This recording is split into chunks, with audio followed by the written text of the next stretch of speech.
Oh yes, we have things going on here. We have some quick hits. There's been, there was a bit of a break in the new year, but there's been new music coming out. First, I'd like to speak about Kirk Windstein. You may be familiar with him from Crowbar. I know Kirk. We've met Kirk. Mm-hmm. Maldic just had a extensive interview with Kirk. Yeah, it was like an hour long, if not longer. Can we have that interview? Can we put that on our channel? I don't see why not. I don't think my former editorial has any. She's gonna be like, no one looks. Yeah, I don't anyway. think she's married to it. So she's like, I don't even know who that is. Yeah, Take it away. I'm sure she'd be fine with me He's stealing also it. in Down, who's reuniting this year, but he's been working on his solo album. Mm. Can you keep my notes up? And it's here. It's called Dream in Motion. It's got a beautiful very emotional picture of his face. Yeah, it's like his face kind of looks like that picture to show. Yeah, we should have put it up here. Okay. It kind of looks like a mountain almost, right? It looks like his head is like a mountain coming out of the ground. Very stoic looking, and yeah. I would say it's a very accurate, first image to get into the album with. Yeah. I would almost call it a bit emo. Really? Is that how it sounds? It's pretty soft. Really? I mean, it's got guitars and stuff, but it's kind of Wait. It's very soft and like plodding. I mean, he only makes plodding music. Wait, Kirk Windstein is soft, but he's known as like none more heavy. That's like his motto. No. This is not very heavy at all. It's soft bar. All he gave. It's sad bar, sad crowbar. Okay, maybe things aren't going good. It's Kirk Windstein Stone Sour. Oh really? Wow. So it's his version of being that might be a little hyperbolic. Ozzy or Dio who wins in a fight, but Dio would probably, even though Dio's dead, he'd probably still win. Listen, we can't. Ozzy is seriously ill. Okay, we can't. Okay, we'll get into that. It's not respectful anymore. Well. Anyway, the album's leave pretty it bad. to me. I did not enjoy the Kirk Windstein album. No. I could not get through it. It was very boring. I didn't want to. I just saw it. I didn't want to listen to it.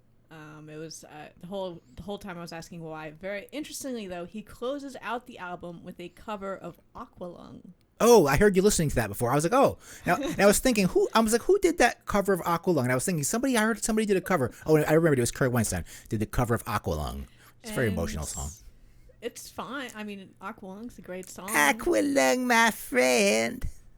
I think him covering Aqualung on this album just highlights what a great song that is and how pale and how his music is really just not in that league.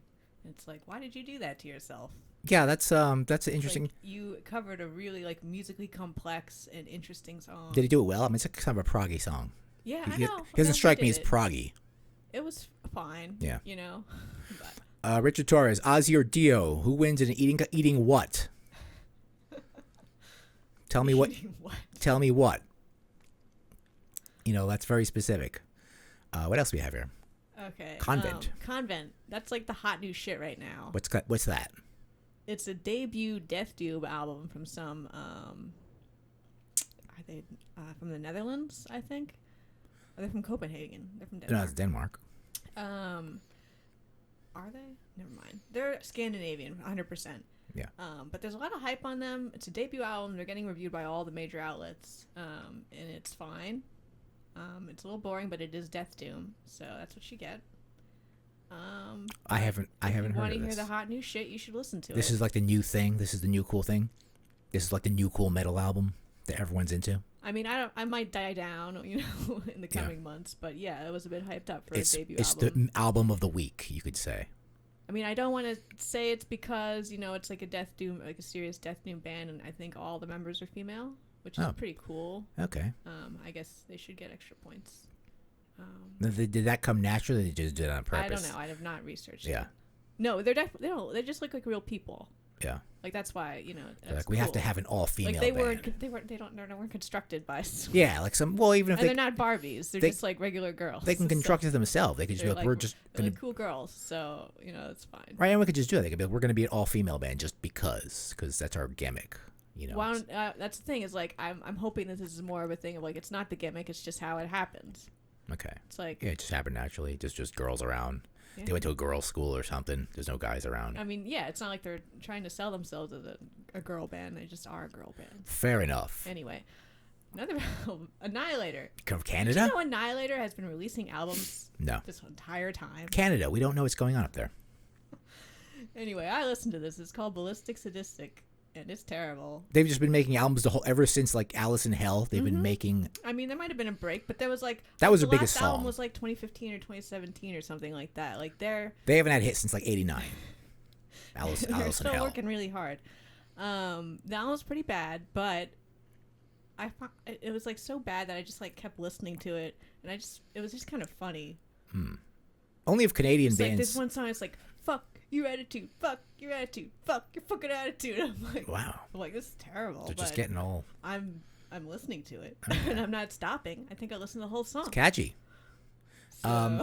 Well, obviously, Canadian metal is very similar in a lot of ways to Europass metal, which we'll get into. You're gonna hear our next podcast, by the way. We'll get into that probably by tomorrow. We will have a new playlist podcast tomorrow on the subject of Europass metal. If you don't know what that is, we'll explain it on the podcast when you listen.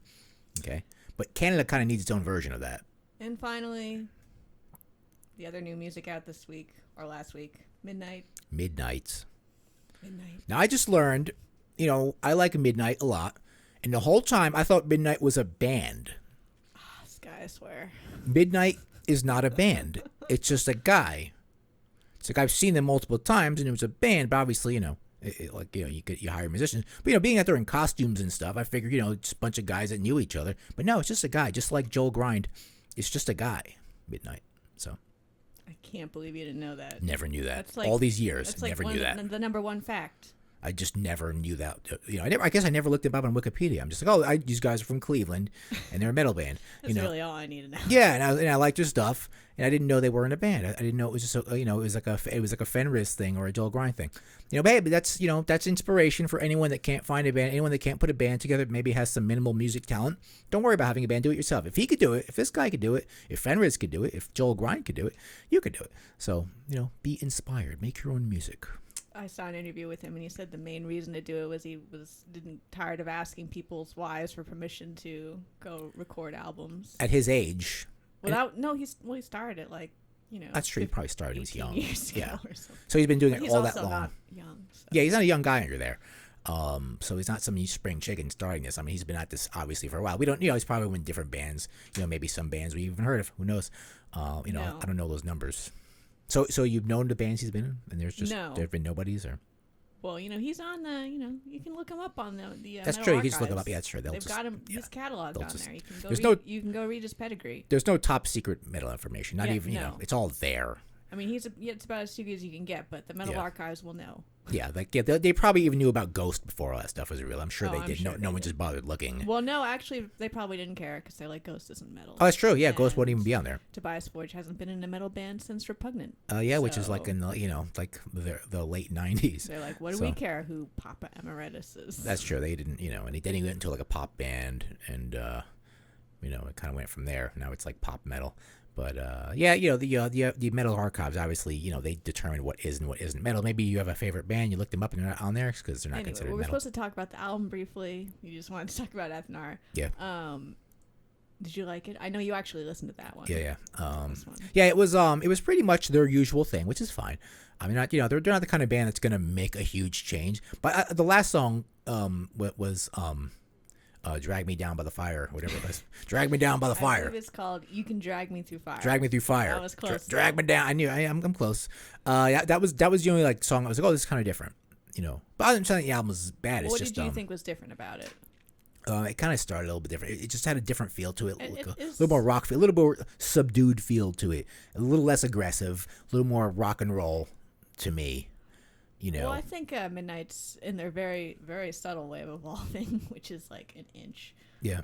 Is going less from the punk and more towards the new wave. Yeah, they have a new wave British heavy metal sound. Yeah. They have those riffs. Yeah, but they have it more now than they used to. That song was poignant though. Yeah. You usually don't have a poignant feeling when listening to Midnight.